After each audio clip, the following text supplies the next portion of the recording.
Revue de presse, semaine du 15 au 19 mai. Alors c'est une étrange semaine évidemment, qui nous fait quand même prévoir que la fameuse règle des 3 L, vous savez, dictée par Jean-François Kahn pour décrire le comportement des médias, a de très beaux jours devant elle. La fameuse règle des 3 L, on lèche, on lâche et on lynche. Bon, pour l'instant, on n'en est qu'au début. Mais Emmanuel Macron, malgré l'enthousiasme de ceux qui l'ont porté au pouvoir, pourrait quand même être très rapidement confronté à cette règle, tant on sent que les journalistes sont à l'affût des mouvements d'humeur de l'opinion. Bon, alors bien sûr, début de semaine, c'est tapis rouge, c'est pas encore celui de Cannes, c'est celui de l'Élysée. Le Parisien, par exemple. Maintenant, il faut que ça marche. Libération, qui reprend le mot de François Hollande partant dans sa voiture. Bon courage. Lundi, en fait, les éditorialistes faisaient dans le dithyrambe, tout simplement. Alors, il y avait un impeccable sans faute, pas le moindre faux pas de fausses notes, aucun impair, ce qui n'est pas complètement faux, mais certains allaient jusqu'à une part de mysticisme, d'autres de la densité et de la maturité. Mercredi, d'ailleurs, dans l'Union, Sébastien Lacroix se permet une pointe d'ironie. Faut-il que nous ayons été déçus, voire désespérés, pour céder à un tel culte ? Il suffit de tendre l'oreille. Macron, Macron, Macron. Il suffit de jeter un œil aux journaux, aux télés. Il réussit tout ce qu'il entreprend, il transgresse, renouvelle. C'est formidable. Profitez-en bien, nous dit Sébastien Lacroix. Remplissez vos poumons de cet enthousiasme. Car bientôt, quand nous aurons suffisamment adoré, nous brûlerons. Nous, la presse, nous, les Français. C'est cruel, mais c'est comme ça. Heureusement, Macron le sait, car Macron sait tout. La presse dresse aussi le portrait des nouveaux venus. Alexis Collère, par exemple, secrétaire général de l'Élysée, 10 ans dans la haute administration de Bercy, passé par le cabinet de Pierre Moscovici, celui qui aujourd'hui prévient le nouveau président que l'Union européenne exigera la réduction du déficit. D'ailleurs, de manière générale, à lire les portraits dans le Parisien, dans le Figaro, lundi matin, on se dit que l'ENA a de beaux jours devant elle. Le Canard s'en amuse, mercredi. Emmanuel Macron et Édouard Philippe font exploser le PS et LR, une vraie bande d'énarchistes. Mais en fait, d'ailleurs, dans le numéro du Canard de cette semaine, le plus intéressant, c'est surtout l'article qui explique comment, depuis que Bernard Arnault a racheté Le Parisien, LVMH siphonne la trésorerie du journal pour envoyer l'argent en Belgique, parce que l'impôt sur les sociétés en Belgique est beaucoup plus bas. Mardi, après la nomination du Premier ministre, quand même, Le Parisien lance en une « Fallait oser ». Alors, une fois de plus, c'est le dessin de CAQ en une de l'Opinion qui donne le ton. Emmanuel Macron et Édouard Philippe, façon petit voyou mais en costume cravate, en train de siphonner le réservoir de la voiture Les Républicains pour les législatives.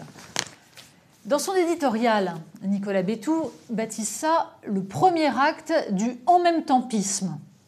Mais est-ce que c'est un ralliement ou une recomposition ? Ça, c'est la question que se posent tous les éditorialistes. Alors, dans Libération, Laurent Geoffrin rappelle la fameuse métaphore culinaire d'Alain Juppé, couper les deux bouts de l'omelette pour réunir les gens raisonnables au centre, en les séparant des deux extrêmes. Mais en fait, même Laurent Geoffrin s'interroge. Faut-il se résoudre à voir disparaître toute alternative de gouvernement à un centre qui se veut hégémonique ? Aujourd'hui en France, le note en tout cas, c'est la revanche des juppéistes. Des hommes qui évoluent en pack serré, qui ont imposé la primaire chez les Républicains pour empêcher la reprise en main par Nicolas Sarkozy et qui ont ensuite tenté d'imposer le fameux plan B pour remplacer François Fillon en plein Penelope Gate, ce qui a abouti à le fragiliser encore un peu plus. Alain Juppé, comme incarnation du changement, forcément, il y en a quand même qui ont des doutes. Mais il faut lire sur le Figaro Vox le texte de Pierre-André Taguieff, le théoricien du bougisme, qui s'inquiète de ce pouvoir des jeunes, par les jeunes, pour les jeunes.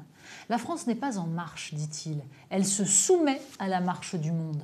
La véritable idéologie dominante, c'est l'adaptationnisme, l'adaptation au changement qui se fait sans nous et qui se fera malgré nous. Quand on descend un fleuve tumultueux, le combat des idées fait place à une idée fixe, ne pas sombrer. Jouer de la flûte est recommandé. Alors de son côté, le site Bastamag, excellent site au demeurant, ne cache pas sa méfiance vis-à-vis du nouveau président sur à peu près toutes les questions, mais en particulier les questions environnementales. Et entre autres dossiers, Bastamag revient sur le projet Europa City. C'est un projet d'immense centre commercial et de loisirs venant bétonner les dernières terres agricoles d'Île-de-France. Et le lobbying des promoteurs, nous dit Bastamag, a des airs de rouleau compresseur. Pour eux, la terre, ce n'est que du foncier, explique un paysan. Moi, c'est toute ma vie. Les maraîchages d'Île-de-France étaient réputés autrefois pour leurs légumes exceptionnels. Aujourd'hui, un grossiste doit passer par Rungis pour trouver une malheureuse salade. Les collectivités locales, évidemment, rêvent d'emplois faciles, de hordes touristiques qui vont venir se distraire et dépenser. C'est un choix de société. Alors l'avenir du projet Europa City servira d'indicateur, parmi d'autres, du poids de Nicolas Hulot. Parce que, évidemment, ce qui arrive jeudi dans la presse, c'est qu'on peut enfin commenter le casting. Alors il y a ceux qui sont séduits, pari réussi, casting plaisant, sens des équilibres et du timing. Le plus intéressant, c'est le Figaro, par la voix de Paul-Henri Dulimbert, qui estime dans son éditorial qu'Emmanuel Macron est plutôt sur la bonne voie. En fait, c'était le but.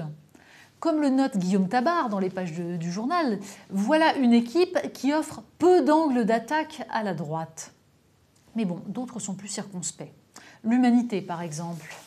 Derrière la distribution flatteuse, une machine de guerre libérale. Le tableau de chasse est flatteur, note Patrick Appel-Muller. Emmanuel Macron, pour qui l'écologie n'est qu'un nota bene, a circonvenu Nicolas Hulot, qui devra progressivement ravaler ses ambitions en matière de transition, comme sa sensibilité à la solidarité ou à l'égalité. Avec Françoise Nyssen, c'est une éditrice reconnue qui rassurera quelque peu le monde de la culture. Pour le reste, écrit Patrick Appel-Muller, le nouveau gouvernement a tout de la machine de guerre à destination des élections législatives. Et comme le résume Laurent Geoffrin dans Libération, la droite tient la caisse, la gauche fera des poèmes.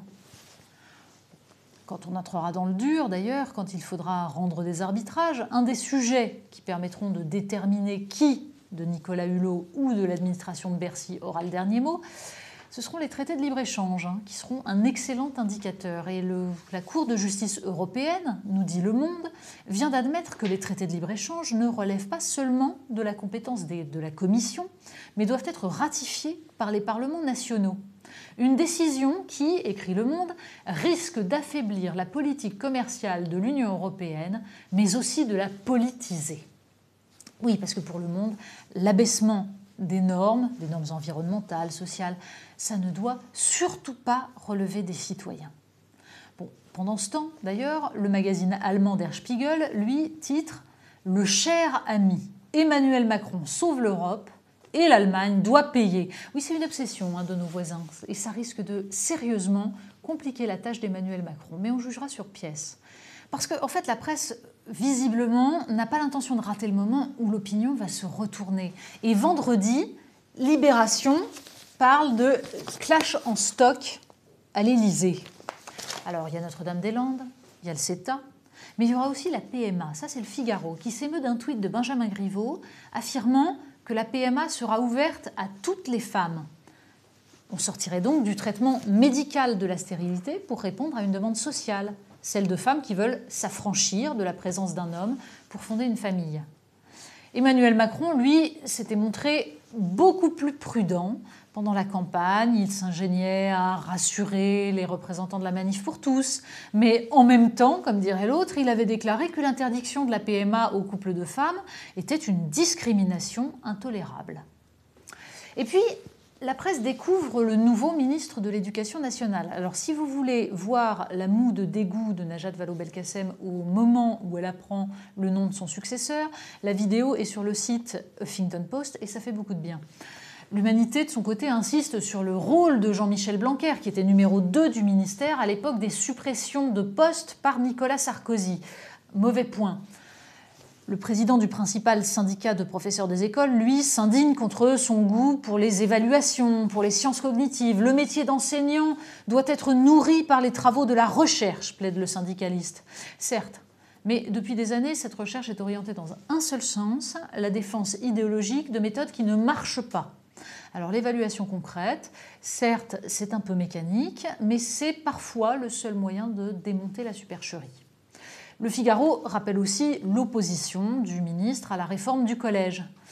Mais aussi le fait que sous Luc Châtel, il avait porté une réforme du lycée qui en fait était assez similaire. C'est bien le problème. Mais la défiance nouvelle des journalistes, elle s'explique par un autre élément. Vendredi, tous les journaux réagissent à la décision de l'Élysée de n'accréditer pour les déplacements présidentiels que les journalistes spécialistes du thème du dit déplacement. Bien sûr, Emmanuel Macron se nourrit des errements de ses prédécesseurs dans leur rapport aux médias. Il sait qu'il faut éviter les journalistes politiques. Mais il faut quand même lire l'excellente enquête du magazine M pour comprendre ce qu'est la communication selon Macron. Une équipe rare, secrète, constituée d'anciens jeunes strauss-kahniens, pour le moins sur deux, l'exemple de Barack Obama en ligne de mire, et surtout volontiers très autoritaire. Alors on contrôle les images, on appelle un patron de presse pour protester contre un titre en hurlant que c'est du travail de sagouin. En résumé, nous dit le magazine M, le boss est cool, la com est moderne. Mais pendant que la France est encore, pour un peu de temps, en extase, le monde continue de tourner. Et ce n'est pas très reluisant. Mercredi 17, Aujourd'hui en France, consacre une page à un livre d'enquête sur l'industrie de la tomate. Celle de vos pizzas, celle de vos hamburgers, de vos sauces, le produit de prédilection des mafias. Les conserves étiquetées produits en Italie peuvent en fait contenir des tomates de Californie, d'Espagne ou de Chine, produites dans des conditions ignobles par des travailleurs clandestins. Et on ne vous parle pas du faux concentré produit à partir de déchets de tomates. Après la lecture de cet article, vous ne regarderez plus votre ketchup de la même manière. Mais le plus intéressant ce jour-là, c'est une enquête du Figaro. De plus en plus de médecins alertent sur des comportements repérés chez les jeunes enfants en maternelle, le regard dans le vide, des gestes mécaniques, des mots inintelligibles, les enfants biberonnés aux tablettes et aux smartphones, qui passent plus de 6 heures par jour devant leur nouvelle tétine technologique, présentent des troubles proches des symptômes autistiques. Le sevrage, heureusement, rétablit la situation, mais encore faut-il qu'il soit imposé. Les chercheurs rappellent que la très forte exposition aux écrans est corrélée au niveau socio-économique des familles. Les parents de milieux défavorisés n'ont absolument pas conscience du danger, surtout quand on leur explique à longueur de temps que le numérique, c'est la modernité. Et puis Libération, vendredi, s'intéresse à une tempête dans le verre d'eau des réseaux sociaux. Des internautes ont été scandalisés par un boomerang Chanel.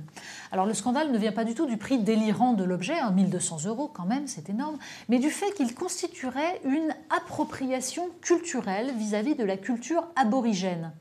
Il y avait eu le même genre de scandale quand des internautes avaient fustigé Disney pour son déguisement de Maui, le personnage polynésien du film Vaiana.